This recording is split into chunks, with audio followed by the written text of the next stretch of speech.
Welcome to the Mind Cut series. Today, we're diving deep into a really powerful exchange. It's all about exploring what truly drives us, you know? Exactly. Things like consistency, achievement, what it all means. Yeah, and our sources are these excerpts from a really candid conversation between two pretty insightful people. They're grappling with these very human questions. So we'll be unpacking what sparks that relentless effort we sometimes see, how external stuff support criticism shapes our internal drive. Right. And that delicate balance, isn't it? Between pushing hard and, well, finding contentment. And then there's the whole nature versus nurture thing, genetics, hard work, talent. How does that all play together? Yeah, it's fascinating stuff. At its heart, this conversation really tackles why some people just seem driven, constantly pushing limits. Where does that come from? Is it lack or abundance? Good question. And how do you sustain that motivation, for the long haul? It even makes you question some basic assumptions about what a successful life looks like today. So we're not just looking at what they went through, but the why behind it. Precisely. The why and the how. Yeah. How might these principles resonate in, your own life? Okay, so let's jump in. The discussion kicks off looking back 2 years to a previous meeting, and this really vivid memory comes up. The ruck. Yeah, carrying a pretty substantial rock up a mountain. They framed it as, like, chosen versus unchosen suffering. That contrast is key, isn't it? Life throws stuff at us that's the unchosen part. Right. But deliberately seeking out difficulty, like hauling that rock, that's different. Is choosing the hardship. Testing yourself on your own terms. Exactly. Building resilience, maybe. It's like that memory stuck because it was about a conscious choice to embrace something tough for maybe a deeper reason. And it wasn't just the metaphorical rock, was it? They also talked about an 11-mile run. Oh, yeah. And the surprising thing was they felt fine afterwards, like physically okay. Which is kind of counterintuitive. You'd expect some soreness, some fatigue. Definitely some kind of payback, but nope, never happened. It just goes to show, doesn't it? Our expectations about our limits aren't always accurate. Sometimes the mental idea of the struggle is bigger than the actual physical thing. It shows why, consistently testing yourself is important to actually learn your real limits. Instead of just guessing based on feelings. Right. Don't let preconceived ideas hold you back. So then they shifted to backgrounds, one from the Northeast UK, the other Oregon.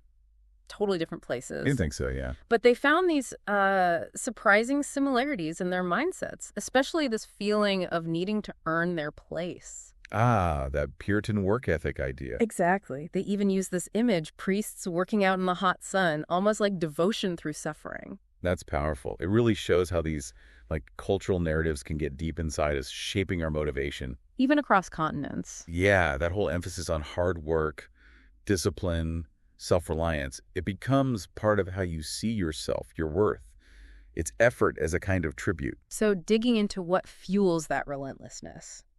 They explored this idea that maybe initially, for one of them, it came from feeling uncertain. Like having nothing to offer. Yeah, almost. Which is pretty different from how we usually picture driven people, right? Absolutely. That feeling of not being enough, inadequacy, it can be a surprisingly strong fuel. Like you have to compensate. Exactly. Compensate for this perceived gap. And that can drive this intense need to achieve, to prove yourself across all sorts of things. Running, archery. Content creation, yeah. Just constantly pushing. And what's interesting is how that changes over time. How so? Well, it shifts, doesn't it? From this conscious, maybe painful motivation to something more automatic. Habitual. Like the behavior itself takes over? Precisely. It's not like you have to consciously fire yourself up every single time. It just becomes part of your routine, your identity almost. Which ties right into what they called the unsexy truth of consistency. Yeah. Love that phrase. It's so hard to explain that long-term slog, isn't it? Like running a 5K consistently for years or hitting the gym week after week. It's the daily grind, not the flashy stuff. And that's the truth, right? We see the results, the overnight success. But we miss the years of just showing up. Showing up when it's boring, when you're tired, when you don't feel like it. That's where mastery comes from. It's a message that gets lost easily. Totally. Then there was that anecdote, really revealing, about running a mile before school as a 5-year-old. Wow, 5. Yeah, and the idea that maybe it was linked to needing some control when things felt chaotic. That makes a lot of sense. If a kid feels like their world is unpredictable, finding one small thing they can control. Like that run? Yeah. It becomes super important. It can set a pattern for life, right? Yeah. Seeking challenges, getting those small wins, just to feel grounded. Like, okay, whatever else happens today, I got my run in, I won that. Exactly, that one win. Then the conversation shifted a bit to the almost unavoidable downside for people who push physically.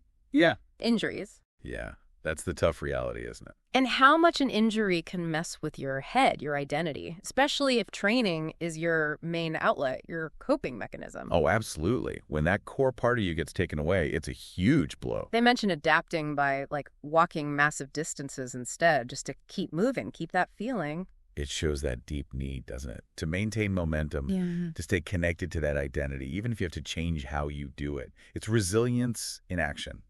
Then things got really personal, talking about fatherhood and this intense desire to prepare their kids for life's hits by pushing them hard. Like the half marathons at a young age. Yeah, stuff like that, trying to build toughness. But there was also regret, a worry that maybe it devalued more, I don't know, regular life choices. That's such a common tightrope for parents, isn't it? You want to equip them, make them strong. But how hard is too hard? Exactly.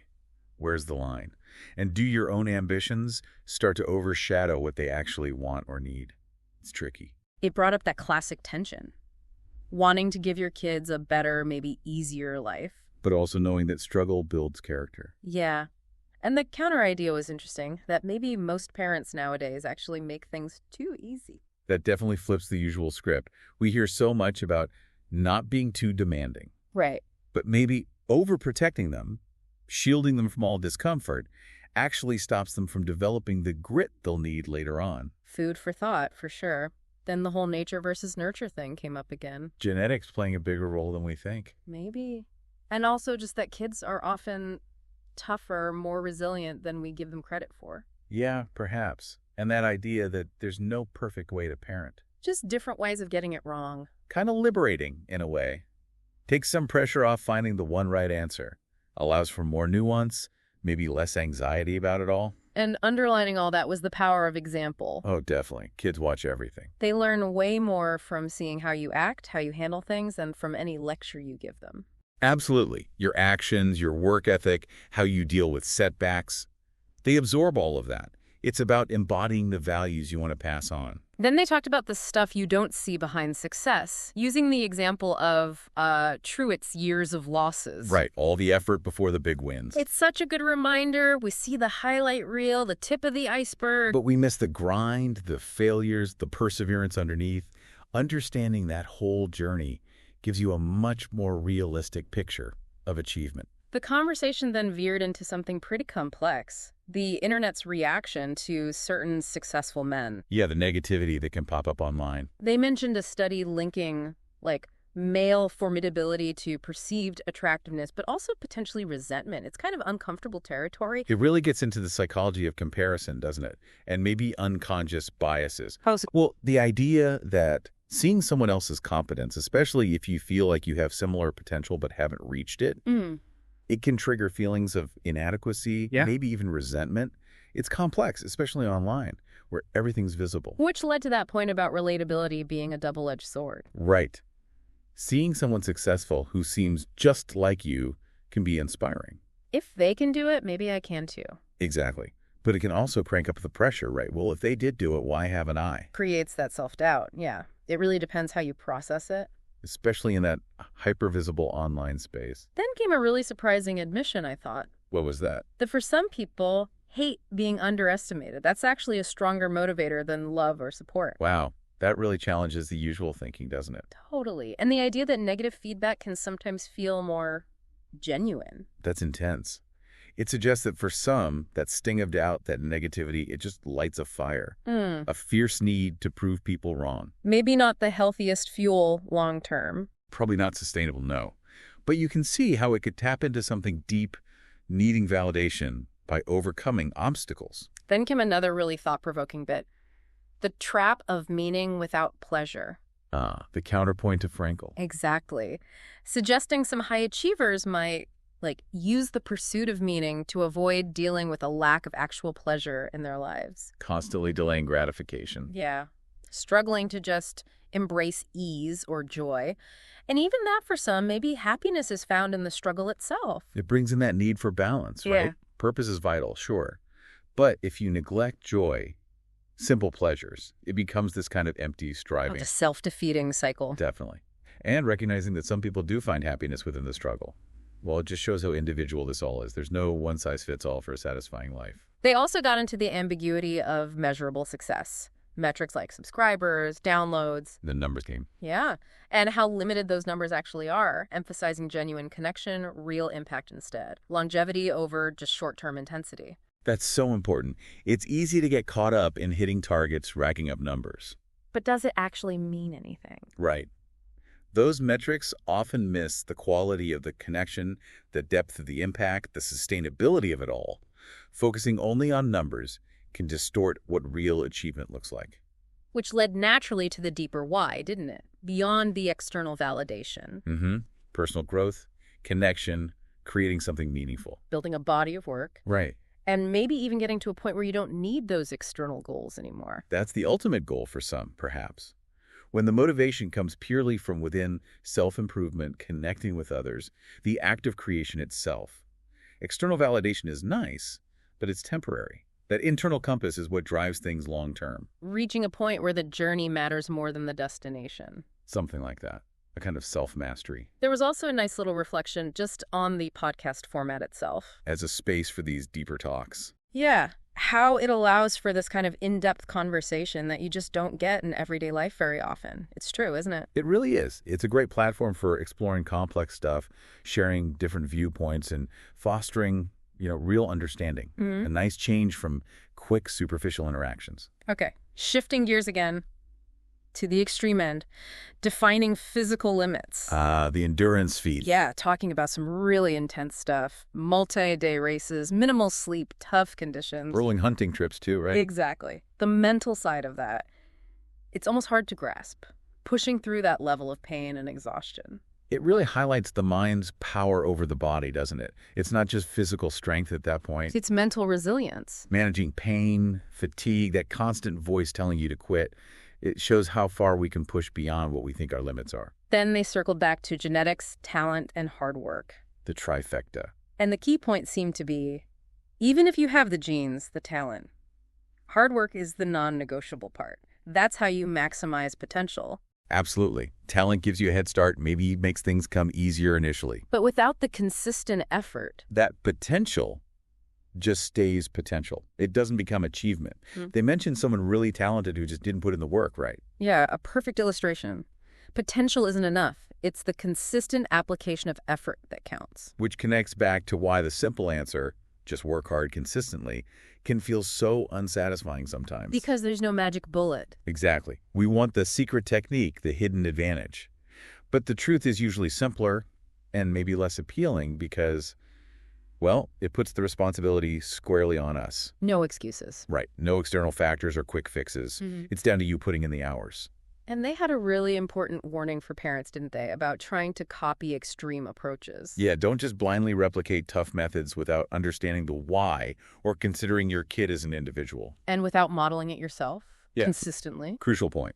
You can't just demand toughness if you're not living it authentically. Leading by example is way more powerful than just imposing pressure. It can backfire otherwise. Finally, they wrapped up emphasizing authentic motivation. Not just romanticizing suffering. Making things harder just for the sake of it isn't the goal. Right.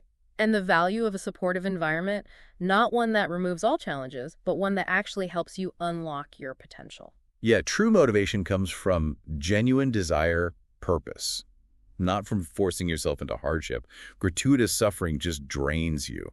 A supportive setting, though, that can really help you thrive and sustain the effort. So this deep dive today, it really shows the intricate, sometimes contradictory forces behind our drives, our achievements. Yeah, from early experiences shaping us to that complex dance between inner drive and external pressures. Pushing limits is just such a personal journey. We've definitely explored that unglamorous but vital role of consistency. And the surprising power sometimes of negative motivation.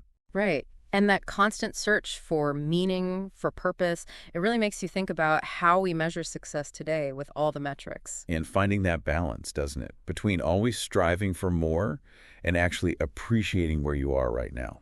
So final thought for you listening. What really fuels your pursuits? Is it more about proving others wrong, or is it something deeper, an intrinsic passion? And as you face your own challenges, think about how you can tell the difference between struggle that helps you grow and suffering that's just unnecessary. This is really just scratching the surface, isn't it? We definitely encourage you to keep exploring these ideas, see how they resonate in your own life.